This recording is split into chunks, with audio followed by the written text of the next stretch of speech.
Tonight we're going to deal with answering the most important question for any Christian to answer. And that question is going to have to do with the authority upon which you base your answer.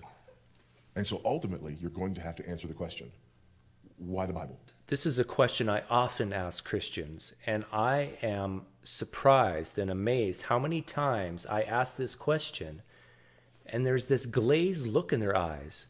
It's like they're thinking, well, what do you mean, why the Bible? It's God's word, don't you know? The gentleman you're looking at right now, his name is Voddie Baucham, and he is a preacher, he's a pastor, he's an author, he's an apologist.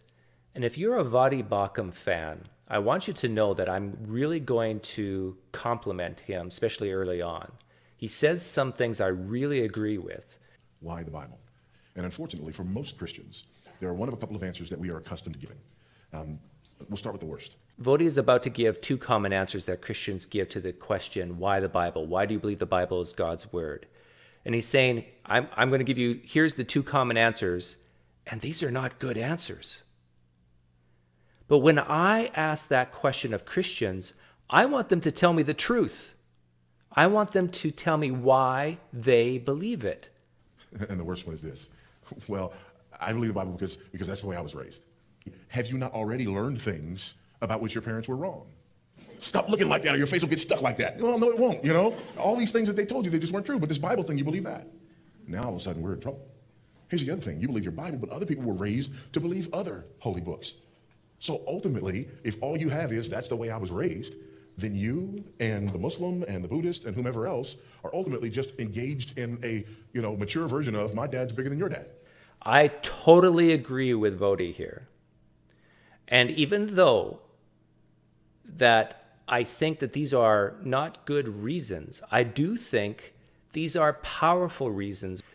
Voddie is admitting here that people are fallible, that how you were raised, your parents are not perfect. But Voddie, I want you to remember that the people who wrote the Bible had parents and had a culture as well. Their parents weren't perfect. Their culture wasn't perfect. They were fallible.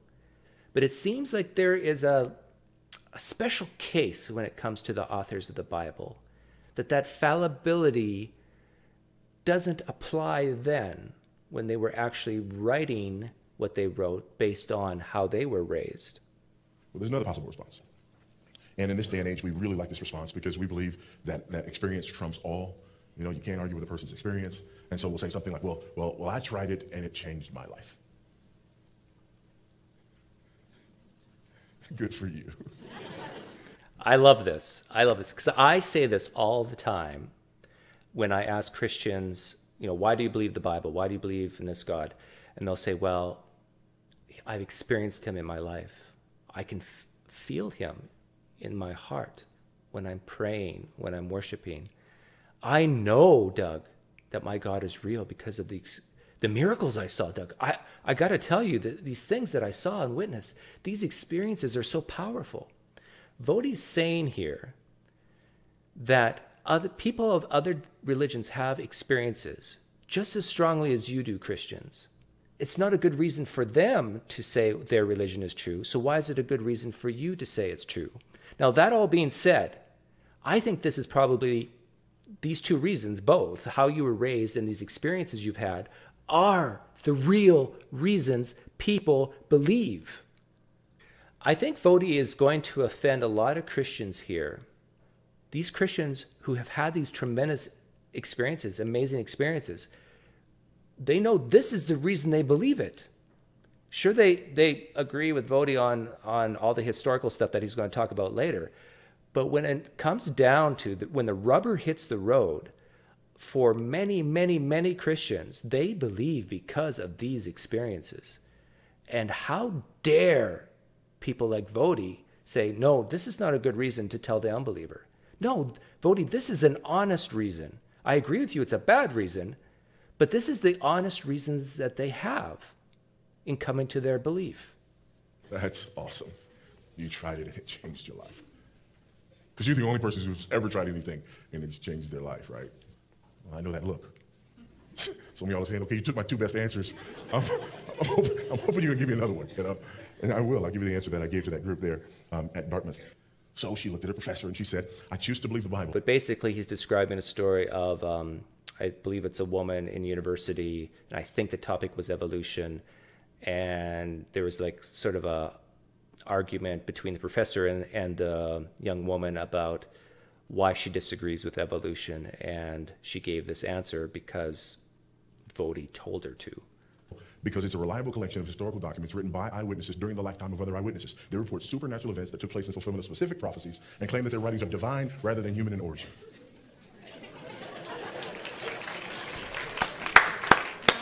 And so the professor said, I'll have to get back to you. When I hear this sort of canned response of how to answer the question, why do you believe in the Bible? Why do you believe the Bible is God's word? And I'm going to use what Voddie is about to say later on in this video. I'm going to use it against them.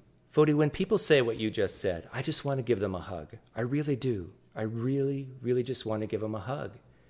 Because they believe they're so super intelligent, but really what they're demonstrating is their ignorance. I just want to hug them. I just want to hug you, Voddie. I want to put my arm around you, Voddie, and say, listen, listen, listen, man. I'm telling you this because I'm your friend. Don't ever say this to anyone else because you sound like an idiot. The gentleman up here says, can you write that down for us?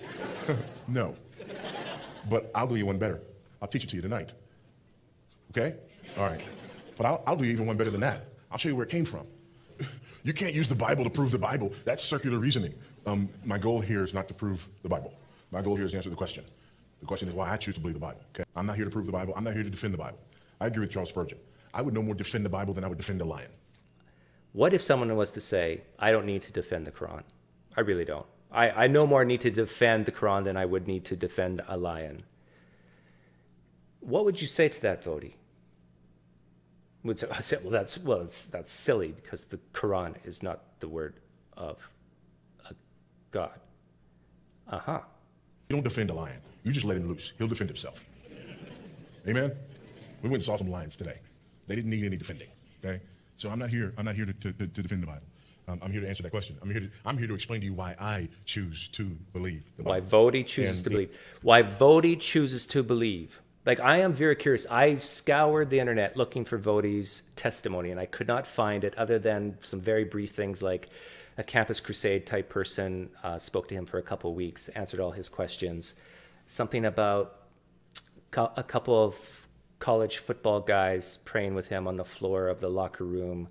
I think the woman he married was involved during this time in his life, but I don't know that for certain. I knew it was really, his conversion was relatively quick, and he dropped football and became a preacher, pastor, or whatever, spreading the good news fairly quickly. I could be wrong about everything I just said, but this is sort of the bits and pieces I've been getting. And if true, if this happened very, very quickly, and if Voddie's being honest right now, that he's now, everything he's about to say is going to explain why he chooses to believe. Then my question for Voddie is, did he know all the stuff that he's about to say back then when he started to believe? And my guess is no. He might have known some of it, but probably not even close to what he knows today. Well, Doug, so what? He had good reasons back then, and he has just even better reasons now, and it's just all true. So what's your point, Doug? My point is that what he is going to say next are not the reasons why he chose to believe it in the first place. These are reasons he's choosing to stay in the belief because he's had doubts. He has had doubts like any other Christian has had doubts, and he uses these reasons that he's about to say for the rest of this video to justify staying in the belief. The answer to that question, for me, resides in the Bible itself. Now, why would I appeal to the Bible in this way? Because there is no higher authority than the Bible. If there is no see, if I were to appeal to another authority, I would be conceding the fact that there's a higher authority than the Bible. So this might be a problem in any other area and any other field. This may be a problem in any other area, in any other field, but not here. This is the textbook definition of special pleading. Voddie, how would you respond to someone who just said their ultimate authority is the Quran. In any other field, in any other area, in any other topic of life, yeah, we don't want this circular reasoning, but when it comes to your ultimate authority, ultimate standard, the Quran is just the way to go. The question is, Voddie, how did you figure out, how did you determine that this is a proper ultimate authority? However, I'm making the argument that this is the highest authority. Therefore, by definition, I cannot appeal to another authority. Okay?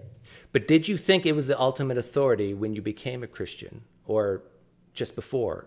How did you figure out it was the ultimate authority when you first chose to believe it? Now, the Bible is unlike many other holy books in that the Bible is actually a collection. You don't have just one individual who says that he heard from God and everybody has to listen to him. It is actually a collection. He's dissing Islam with that comment. The Bible was written on 3 different continents. Okay, the Bible was written on 3 different continents. Why is he saying that? Well, that makes it sound like that there's more of a distribution of culture and thought and ideas, and therefore it's more reliable in some way. Where are these 3 continents he's talking about? Well, I just brought up Google Earth, and here they are. So here we have Africa. So he's saying some of it was probably written in Northern Africa, Northeastern Africa. Here we have Southern Europe, up there. And here, of course, we have the Middle East or Asia, the continent of Asia over here. So here we have the vast 3 continents that this collection of 66 books were written. And let me just show you in context the rest of the world. So we have roughly in 2,000-3,000 mile area out of the rest of the world. I think this is being a little disingenuous to say, oh, it was written amongst 3 continents. Yeah, just a little tiny piece of the world. The Bible was written in 3 different languages, mainly Hebrew and Greek, with a little bit of Aramaic. The Bible was written by over 40 authors from multiple walks of life, who give us 66 volumes. These 66 volumes come from sometimes in the course of history, it wasn't always 66, by the way. For hundreds of various subjects. They were written over a period of more than 1,500 years. Now let me recap. 3 continents. 3 continents. 3 languages. 3 languages. More than 40 authors. More than 40 hundreds authors. of subjects and topics. Written over a period of 1,500 years. Okay. This is a reason for it to be reliable, correct, Voddie? Got 3 continents, 40 authors, multiple languages. Let's test this. Let's see if you can be consistent in your reasoning, Voddie. What if I told you that I'm holding a book? You got to use your imagination powers here. But this is not a fantastical thought experiment. This is a thought experiment that's actually true. If I gave you a collection of books bound in one book, just like the Bible, and told you that was written over 4 continents, not just 3, but 4, in more languages than just 3, and had more than 40 authors, maybe it was like double that, 80 authors, would you say then that that book is more reliable? What if I told you this is a book about evolution?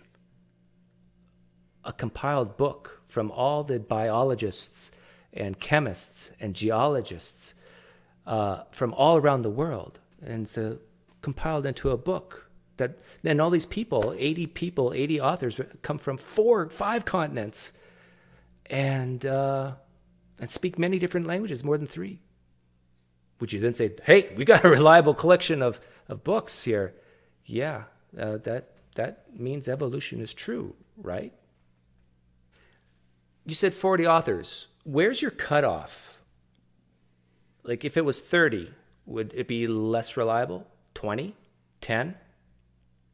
Where do you then say, oh, it's now not that reliable? Like, does it have to go down to just 1?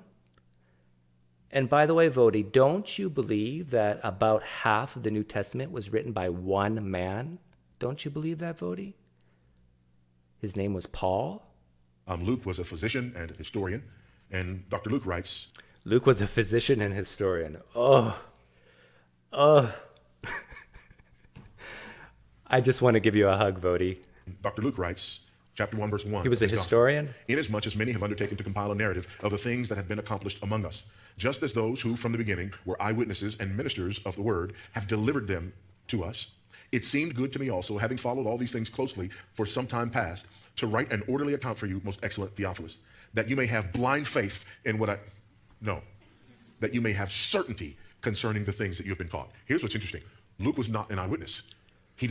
Luke was not an eyewitness. Thank you. We're agreed. I wonder if we're agreed on if any of the Gospels are eyewitnesses. Claim to be an eyewitness. He's a historian who claims to have He's a historian. Oh, I would just love to. In fact, let me bring something up here. Hang on a second. Here's a table I made comparing how Suetonius, a historian of that time, is writing about Caesar and comparing it to Luke writing about Jesus. Sources. A good historian says where he got his sources, right? Well, Suetonius lists these two guys here. Does Luke say who his sources are? Let me quote what Luke says. Inasmuch as many have undertaken to compile a narrative of the things which have been accomplished among us, just as they were delivered to us by those. Who are those? Who are they? From the beginning were eyewitness. Who are these eyewitnesses and ministers of the Luke copy? Okay. A good historian says where he got his information. Does Luke describe conflicting claims within the book of Luke, the Gospel of Luke? No. Whereas Suetonius, a real historian, talks about conflicting testimony of certain birthplaces of Caesar. A good historian criticizes the evidence. He looks at the pros and cons. Does Luke criticize what he's writing about? Like the core propositions, the core data, the core facts, does he criticize it? No, not at all. Suetonius says, I think it's clear enough that Gaius could not have been born in a place to which he... I'm quoting here from the translation of Suetonius. I think it is clear enough that Gaius could not have been born in a place to which he was first taken from Rome when he was nearly 2 years old. This letter also weakens our confidence in the verses, the more so because they are anonymous. We must then accept only remaining testimony. This is Suetonius talking, that of the public record, particularly since Gaius loved Antium as if it were his native soil, always preferring it to all the other places of retreat, and even thinking it is said of, and he goes on. Luke doesn't do anything like that. He doesn't question what he's writing. He's writing it like this is fact. He doesn't even bring up maybe opposing views like a good, real historian would. A real historian talks about possible motives of the sources.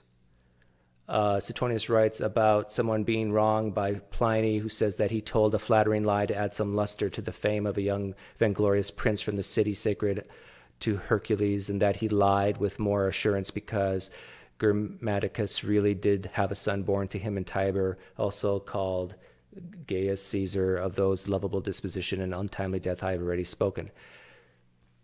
Luke does nothing like that. He doesn't explain maybe a possible motive of these eyewitnesses or followers of Jesus. He just says, oh, this is just fact. This is just true. Real historians of that time pay close detail to chronological inconsistencies. They basically point out the flaws. Luke does none of this. If you ask a Christian, did Luke talk to eyewitnesses? What do you think they'd say? Of course, Doug. He himself was an eyewitness, but it clearly says in Luke that Luke talked to eyewitnesses and made an orderly account of what they said. But reread Luke. And Voddie is very careful in his language when he says this. I think Voddie knows what I'm about to say is true. Luke never even makes the claim of talking to eyewitnesses. All it says in Luke is that he gathered information. But it never makes the claim that, number one, that he was an eyewitness, and number two, that he even talked personally to eyewitnesses. He could have just been taking information either in written form or a person who knew an eyewitness. He doesn't say that he got his information directly. That's a very important point. And it just, Luke is not a historian. At least not anything like Suetonius was. Luke was not an eyewitness. He doesn't claim to be an eyewitness. He's a historian who claims to have traced the information from the eyewitnesses. A lot of people say, why do we have to have 4 gospels? Well, because all of these gospels are telling the same story from different perspectives. Luke's goal is history and chronology, okay? John's goal is evangelism. John says clearly, I write these things so that you may believe that Jesus is the Christ. Mark's gospel is the shortest of the gospels. Very short. Mark is about brevity. And Mark, his favorite, one of his favorite words is, straight away. That's what Peter says. We did not follow cleverly devised myths when we made known to you the coming of our Lord Jesus Christ. In other words, these weren't myths. These weren't a collection of myths. These were facts. Why do you think he had to say that we weren't following myths? Because some people, even at that time, thought it was a myth. And watch what happens in 1 John chapter 1, beginning at verse 1. Watch what he says here. Notice his choice of words. That which was from the beginning, which we have heard, which we have seen with our eyes, which we have looked upon and have touched with our hands concerning the word of life. That which we have seen and heard, we proclaim to you also. We've seen, we've heard, we've touched. We've touched. Well, so we have a reliable collection of historical documents written by eyewitnesses. This is important. These weren't people who later on had a vision. These weren't people who later on had a vision. Are you saying visions are not as good as seeing, hearing, touching? Are you saying that Paul, his vision is not as good? His direct revelation is not as good? Paul, who has the very first letters of the New Testament, chronologically speaking, that his testimony is not as good as these gospel writers, who, by the way, weren't eyewitnesses. I find your statement very interesting because it's almost like you're poo-pooing Paul. These were people who were eyewitnesses to events. And we're not just talking about New Testament and Old Testament. We're talking about eyewitnesses to events who wrote about events that they saw themselves. Wrote about events that they saw themselves. Did any of the gospel writers see the birth of Jesus? They didn't even, according to the story, have met Jesus yet. No, they didn't see it. Do you believe that, you already said Luke is not eyewitness. Do you believe Mark was an eyewitness? Do you? Really? I don't think you do. I think you would only say Matthew and John because they were disciples, right? So when we've now cut the eyewitnesses of the Gospels in half. We're now 50% direct eyewitnesses at best. And now let's just look at Matthew and John. Do they claim to have seen everything that they've written? No. There's many stories of Jesus going by himself and praying and Jesus' birth and all the narrative before apparently this Jesus even met the disciples. They didn't see all those things. So you're talking like these eyewitnesses are so incredibly important, but yet on the same hand, you have to admit that those who wrote the Gospels, number one, weren't eyewitnesses, and even the ones that possibly could have been, a good chunk of what they wrote about, they weren't eyewitnesses for. So what are we down to? 50% we cut in half, and then of what even possibly they could be eyewitnesses for, what, another 50% gone because they were talking about things that happened before they even met Jesus? So we're down to 25% of the Gospels being eyewitness accounts, at best.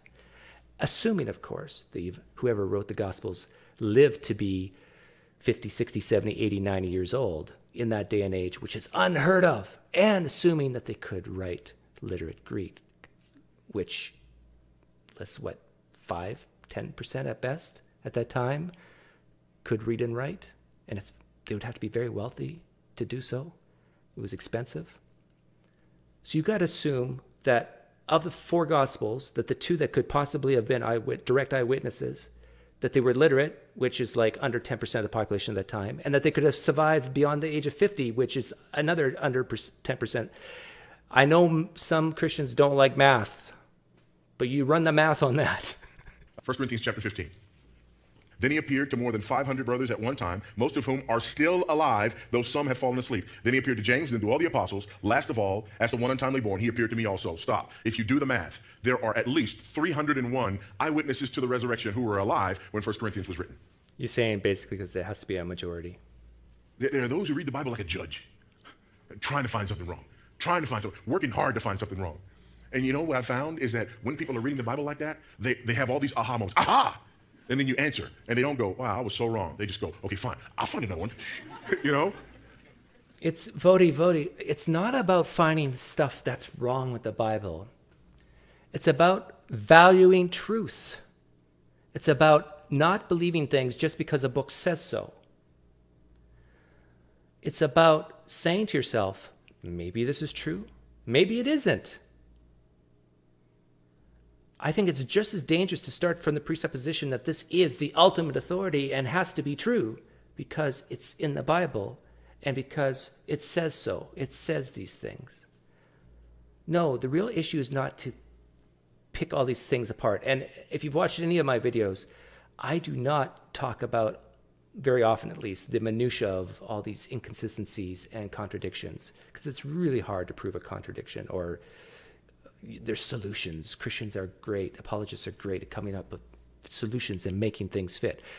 But the bottom line is, Voddie, you believe that dead people came out of the graves when Jesus has died and roamed the streets of Jerusalem because a book says so. You believe that, Voddie. You believe a man walked on water because a book says so. You believe that, Voddie. Why? Because it was written on 3 continents. That was like 3,000 miles in a circle. Because of 60 or 40 authors written over 1,500 years. Because of claims of eyewitnesses, which I just shown as a very low probability event.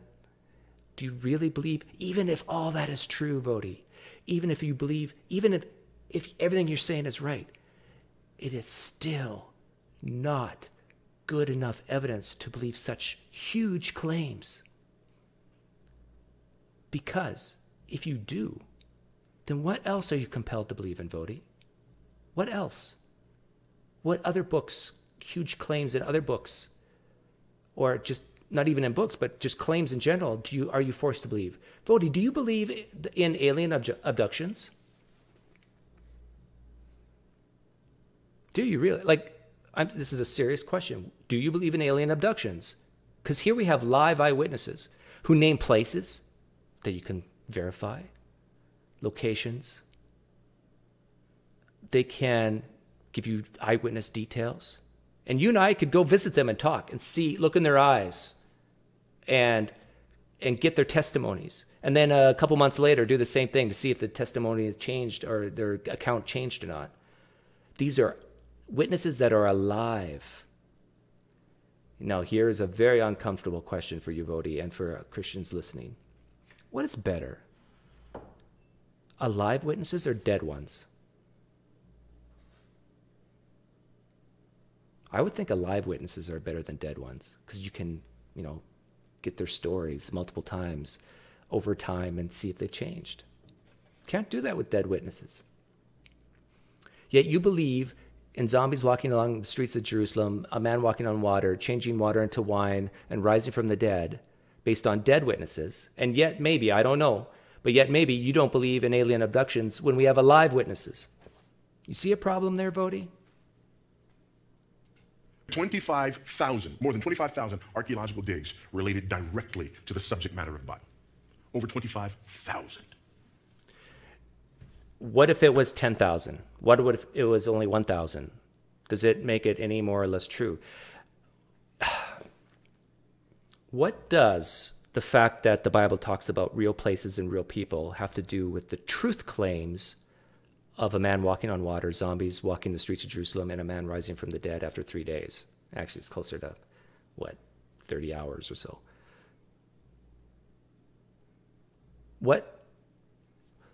All those archaeological evidences could be true, yet the claims that count might be false, right? Would you admit that, Voddie?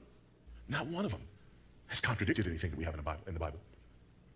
And the overwhelming majority of them have confirmed and affirmed the things that we find in the Bible. But here's what's interesting. When you find something in the Bible, and as we've done thousands upon thousands of times, that confirm something in the Bible, there were individuals in the Bible. Quirinius was no governor. We've never found his name anywhere, so you find Quirinius' name in an archaeological dig, and those people don't go, oh, we were wrong, please forgive us. All this is irrelevant. All what he's saying now is to make Christians feel good. Christians, I know, I'll use the word know, I know that you doubt. And so this is where apologists get how they make the big bucks. They're probably laughing. If they're listening right now, they're laughing at me. Doug, we don't make the big bucks. Well, I don't know. But what the job of an apologist is to keep people in the faith. It's not to get people into the faith. It's to keep people in it, keep them from leaving. And so when Christians have doubts and they hear these sort of things, it just makes them warm and tingly inside. Yes, I'm not stupid. I'm not stupid for believing this.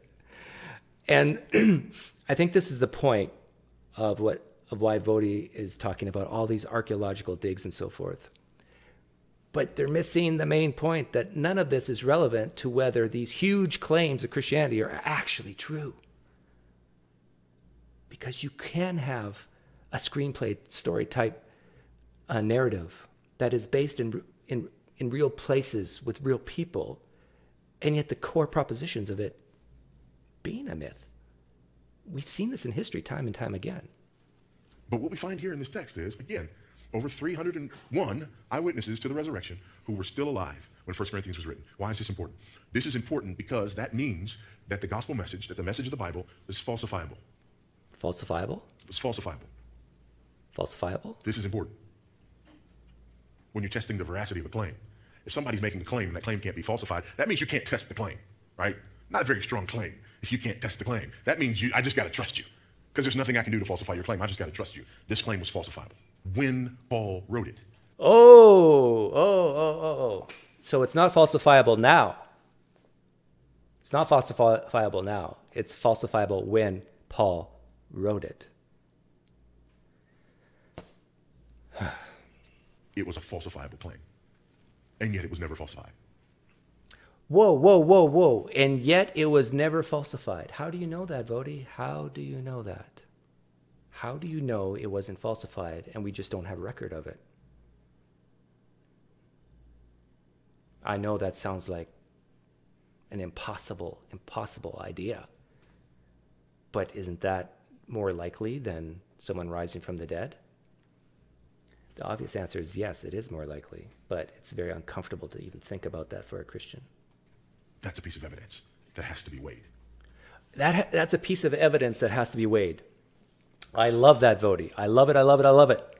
Let's think about all the pieces of evidences that has to be weighed. And more specifically, do you view the absence of evidence as evidence itself that has to be weighed? Voddie, do you have to weigh the fact that we have no contemporaneous eyewitness accounts outside the Bible of Jesus? None? Zero? Nada? Does that have to be weighed? Does the fact we don't even have writings of Jesus himself, is that evidence? That has to be weighed? The fact that no one outside the Bible, no historian like Suetonius, talk about the sun or it being dark for 3 hours when Jesus was crucified. Or that these zombies, that the graves were open and they walked around Jerusalem, that nobody reported that. Or that the temple curtain was cut in two. That's a pretty big deal at that time. That nobody reported it, talked about it, only except for in the Bible. That all the boys 2 years and younger were killed off when Herod was trying to kill Jesus. That's not reported. Is that evidence that has to be weighed, Voddie? Have you weighed that evidence, Voddie, in your own life? That I would think, Voddie, that has to bother you. That here we have some extreme events in history where all we hear is crickets. Crickets, Voddie. We don't hear any historian talk about these things, except for in the Bible. I'm claiming that the New Testament is written early. I'm claiming that the New Testament is done with by the end of the first century. Early, maybe into the second century, depending on how you date Revelation. But that it's early, that it's very early. And there are those people who are, Voddie has to say this because of what I mentioned earlier. If it's not early, then these eyewitnesses are most definitely dead and can't have that. In regards to whether or not the Gospels were written by eyewitnesses, I want to play a clip from a guy named Tovia Singer. He's an Orthodox Jew. I could play clips from guys like Bart Ehrman, but I know that Christians will just say, oh, but my Christian apologist guy, he debated Bart Ehrman and made him look like a fool. So yeah, Bart Ehrman, it just doesn't know what he's talking about. But here we have a guy, a Jew, who believes in Yahweh like you Christians do, and he's giving his view of the Gospels and whether what Voddie is saying is actually true. Let's take a listen. The author of the book of Acts is very plain in saying that Peter and John were absolutely, completely illiterate in chapter 4, verse 13. The Christian, the Gospel, the Greek is exquisite. I mean, this is not just people who could just write. These are people who really were good writers. I mean, highly literate. These were not Galilean Jews who wrote the Christian Bible. The book of Luke is by far, its Greek is the best, the most exquisite. So no, Galilean Jews would have not written this, but there is no evidence for it at all. In fact, there's evidence to the contrary because, well, first of all, the claim is only that Matthew and John were written by the disciples after whom they are named, and Mark was an assistant of Peter, who would write that down, and that Luke was a companion of Paul. Now, where does that come from? Well, it comes from Papias. He was a church father, a bishop in what is...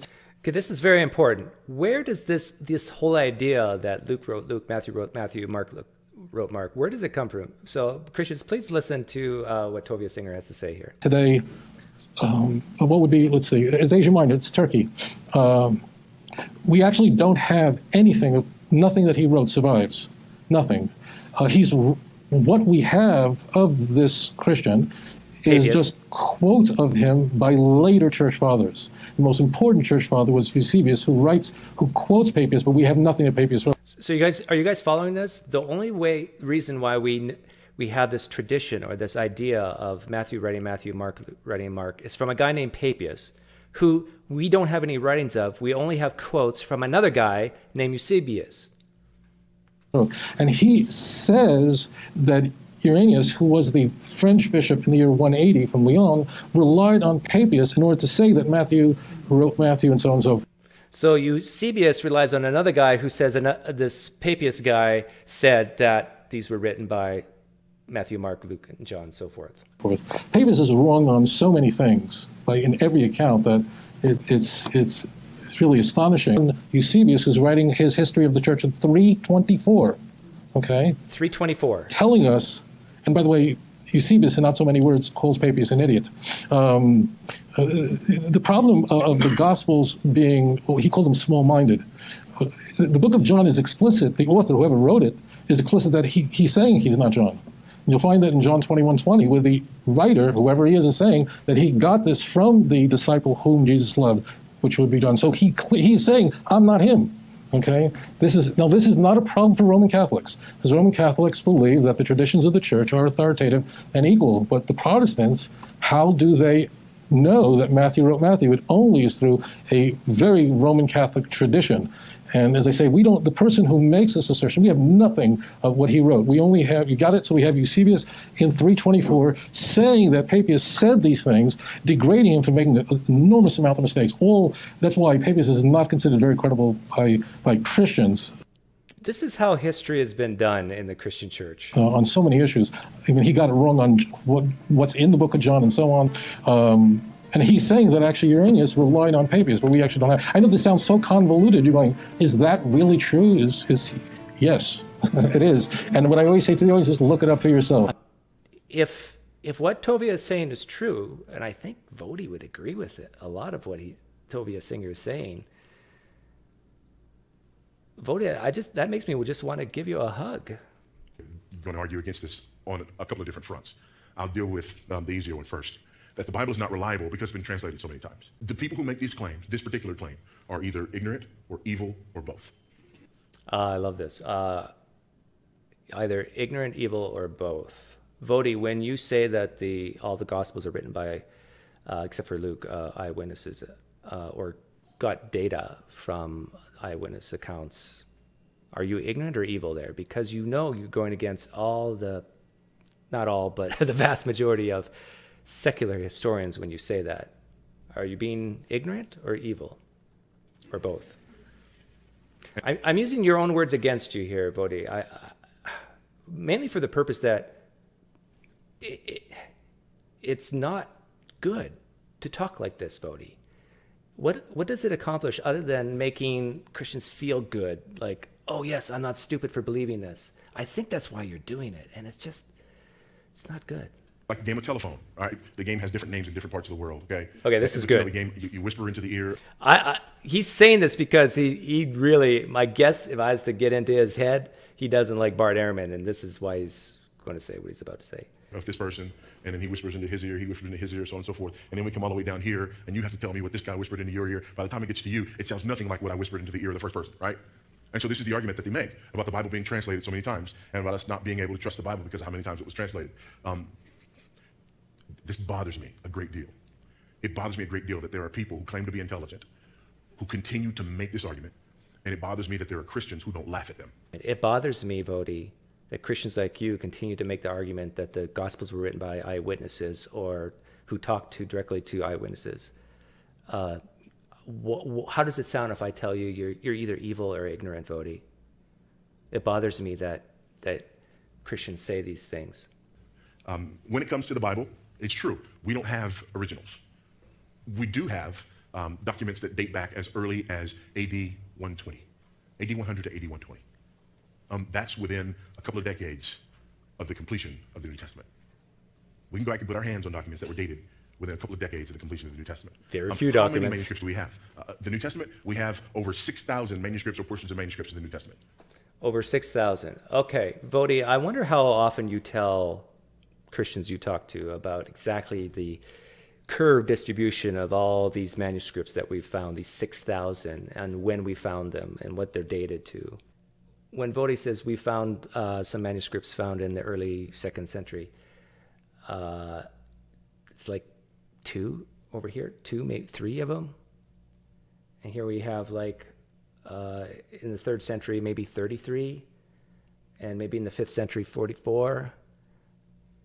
So he's giving you this number, thousands, 5,000, 6,000 manuscripts that we found and have been dated really early. Yeah, Voddie, but let people know just of those 5,000, the vast, vast, vast majority have been dated to a millennia after the purported event. 6,000. Over 6,000 manuscripts or portions of manuscripts. And we can go back to within a couple of decades of the last writings. If that doesn't sound impressive to you, it's because you don't deal with ancient writings. For example, if we're talking about Aristotle's Poetics, we have less than a dozen manuscripts of Aristotle's Poetics, and the earliest one that we can go back to is over 1,000 years after the writing. Julius Caesar's Gallic Wars. Again. Popularity. If all you have to do is imagine the tables reversed and saying, you know, what if Islam had more manuscripts than Christianity? Does that make Islam true? Does that add more credibility? Would it add more credibility in your mind, Christians? I guess if you answer yes, it would. Kudos to you. But I think most of you would say, no, it just means Islam was more popular back then.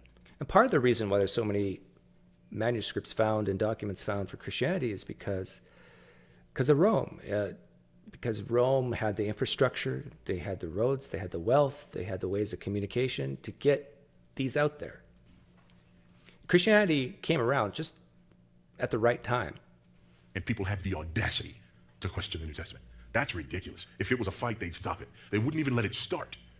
The audacity to question. Am I being audacious, Voddie, to question whether Muhammad flew to the moon on a winged beast? Well, yeah, Doug, because all these things I'm describing didn't happen with Islam. We don't have all those manuscripts, all those continents, all those authors, all those years. But even if we did, if the Quran had all those things you're talking about, is it still audacious of me to question such a huge claim? Is that being audacious? I don't think so. I think that would be someone who values truth. Wouldn't you, Voddie? Someone who values truth would question those things? The Bible is not considered reliable or trustworthy in an institution like this, then there is no ancient document that should ever be considered trustworthy. Throw the baby out with the bathwater. If we can't trust the Bible, then we got to throw out all history. How many times, atheists, have you heard this, or non-Christians? How many times have you heard this? Jews, Voddie, Orthodox Jews, they believe in Yahweh. And they don't say the New Testament's reliable. They haven't thrown out all history. They just thrown out your history that you find valuable. The Bible is not just a bunch of rules about religion. The Bible is a collection of supernatural events. These men claim that Jesus healed the sick. These men I'm not sure if this is a pro or con for his case. claim that Jesus walked on the water. And the pièce de résistance. Friday, he was dead. Sunday, he was risen. Again, What's more likely, that that actually happened, Voddie, or a book just says it did? this is supernatural. Yes. These are the types of things that we have in the Bible. But not only are they supernatural events, but they're supernatural events that took place in fulfillment of specific prophecies. We're not talking about general Nostradamus type prophecies, okay? Not general We're not talking stuff. about faith healer prophecies. Didn't take a whole lot for me. I mean, if I just know anything about the human condition, I know. I mean, there's somebody in this room, you're suffering from a back condition, right? There's somebody in this room and you lost your job not long ago. There's somebody, I mean, in a room this size, that's not what I'm talking about here. I love Voddie for saying this sort of thing. I have a high standard of supernatural events. I have a very high standard of what I deem as a miracle.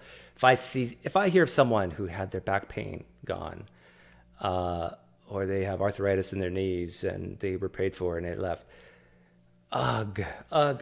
These are not miracles. These are so, ugh. That's not the kind of prophecies that I'm talking about. The kind of predictive prophecies that I'm talking about. I'm talking about, for example, the prophecies in Isaiah 53, for example. In Isaiah 53, Isaiah, over 700 years before Jesus was born, prophesies that Jesus will be born and that he will be the suffering servant. But notice Isaiah never mentions Jesus by name. Isaiah 53 is a powerful passage. Voddie, in Tovia Singer's mind, worships Jesus, and that makes, and if Voddie believes Jesus is God in flesh, that makes Voddie an adulterer. I don't know how often Christians actually figured this out, but if the Orthodox Jews are correct, you Christians are committing the act of idolatry, the number one sin in God's mind, according to the Ten Commandments. Thou shalt not have any gods before me. So if you worship Jesus as God, oh man, and if you're wrong, you're in big, big trouble. And if Yahweh exists, you guys are in huge trouble.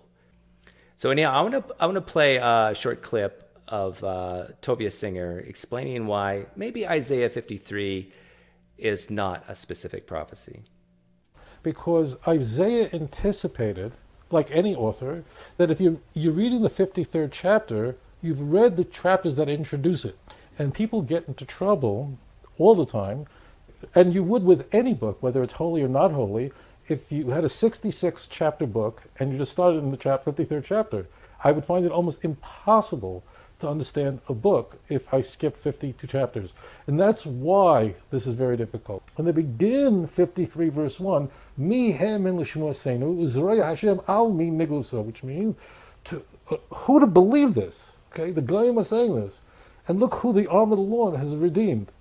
Incidentally, Isaiah 52 and 54 are also talking about Israel in the singular, who suffered as a result of the iniquities of Gentiles, which means when Mashiach comes, when the Messiah comes, the Gentiles who until that point... This is an important point. Isaiah, if you ask a Christian, what does Isaiah 52, 51, 50, 49, and 54, who's it talking about? An educated Christian will say Israel. 54 is about a barren woman. It's not a literal barren woman. It's talking about Israel.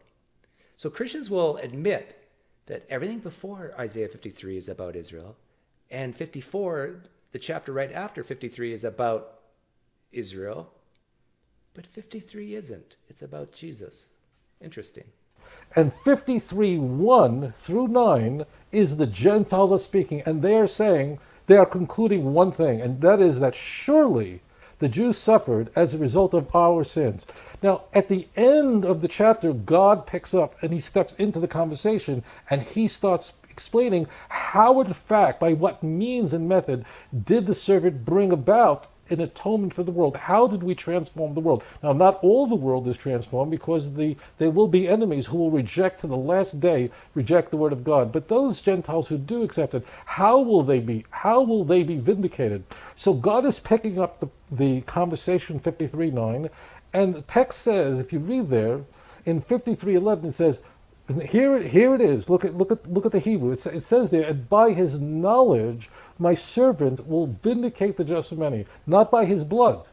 This is a very important point. Christians, you have to read this. It doesn't say by his blood he will save people, by his knowledge. The servant, through his knowledge of God, as a light to the nations. Now again, Isaiah thinks, you read Isaiah 49. We're supposed to be an or lagoyim, a light to nations. So it's not by his blood, not by the cross, not by Calvary, not by the mountain of the skull. No, it's by his knowledge, bid'ato. It doesn't say bidamo, with his blood. Chapter 54, incidentally, Israel is spoken of. All Christians agree, in the singular, this time as a woman who is childless, who is not born, who is afflicted, despised, rejected. Read verse 11, same words as 53. Look at the context, it's brilliant. Let's say we're first century, let's say we're Jewish people, we're talking about the Bible in Aramaic. I wouldn't be able to tell you to turn to Psalm 22. We've only had chapters and verses for the last several hundred years. I would have had to tell you to turn to the title of Psalm 22, which would have been the first line. I would have had to tell you, open your scroll to Eli, Eli, lama sabachthani, which means, my God, why have you forsaken me? Does that sound familiar? This is what Jesus says while he's on the cross. So Jesus quotes the title of a song while he's being crucified. Psalm 22. My God, why have you forsaken me? Why are you so far from saving me from the words of my groaning? Oh my God, I cry by day, but you do not answer, and by night, but I find no rest. Look at verse 6. I'm a worm. Cry by night? Was Jesus crying by night on the cross? And not a man, scorned by mankind and despised by the people. All those who see me mock me. They make mouths at me. They wag their heads. He trusts in the Lord. Let him deliver him. Let him rescue him, for he delights in him. That's what's being said to Jesus. That's how he's being mocked while he's being crucified. Go down to verse 12. Many bulls have encompassed me. Strong bulls of Bashan surround me. They open wide their mouths at me like a ravening and roaring lion. I'm poured out like water. All my bones are out of joint. Why? Because you're nailed to a tree. My heart is like wax. It is melted within my breast. Interesting. After he dies, they pierce him in the side, thrusting upwardly. They pierce the pericardium, and blood and water rush out. Look at the next to this. My strength is dried up like potsherd. My tongue sticks to my jaws, which would make you say, I thirst. You lay me in the dust of death. Verse 16. For you laid me in the dust of death? Is that in the New Testament? Dogs encompass me. That is a reference to Gentiles. Guess what Roman soldiers are? Gentiles. A company of evildoers encircles me. He's crucified between two of them. They have pierced my hands and feet. By the way, not everyone who was crucified was pierced in the hands and feet. Some were just tied to the cross so that it took days for them to die. I can count all my bones. They break your bones in order to hasten your death. Jesus was crucified right before a high holy day. He needed to die quickly so that his body wasn't hanging on the cross during the Passover. But they didn't have to break his bones because he said, into thy hands I commit my spirit. So none of his bones were broken when he was crucified. They stare and gloat over me, and they divide my garments among them, and for my clothing they cast lots. That was written 1,000 years before Jesus was ever born, and it was written by a man who never once in his lifetime saw a crucifixion. They're claiming that these are God's words. And by the way, when these prophecies are fulfilled, it gives credence to that, does it not? It gives credence to that, does it not? What is more likely to you, Voddie, that this passage is talking about Jesus and what will happen centuries before the fact, or that whoever wrote the gospel narratives about the crucifixion knew these Old Testament passages so well that they used those Old Testament passages to create this narrative? I don't know how Christians get around this. Help me out, Christians, if you're listening. Are we agreed that foretelling the future in this way is an amazing, huge claim? That, wow, if this is true, like, this is big stuff. Okay. If we're agreed on that, then we also have to hopefully agree that maybe there's a possibility that whoever wrote the Gospels knew of these scriptures and wrote it in to a screenplay story type deal. Use some of the same imagery. Now, if you can at least concede that this is a possibility, then we have two possibilities. This amazing supernatural foreshadowing, foretelling prediction, or that someone read an older book and made a newer book from it. Don't we see many examples in history of that being done in the movies today, sequels? Now, which of those two is more likely? God who is speaking. And oftentimes you have individuals who say, well, I just can't get there. I can't go there. Why? Because men wrote that. Men wrote that, and I just can't believe it. Then you can't believe anything written in any book. Voddie, I'm going to use your own words against you again here. Voddie, when you say that, I just want to give you a hug. I really, really do. Because you sound like you're being super intelligent here, but you're demonstrating your ignorance. I just want to hug you, Voddie. I want to put my arm around you and say, listen, Voddie. I'm telling you this because I'm your friend. Don't ever say that to anyone else, because when you do, you sound like an idiot. Can we not maybe have some type of way of saying, men write a whole bunch of things. Some things we can be more confident on than others. Some things we might need more. We might need more types of evidence to believe it because it is such a big claim. And for you to say, well, if we can't believe the Bible, then we can't believe anything because men wrote it.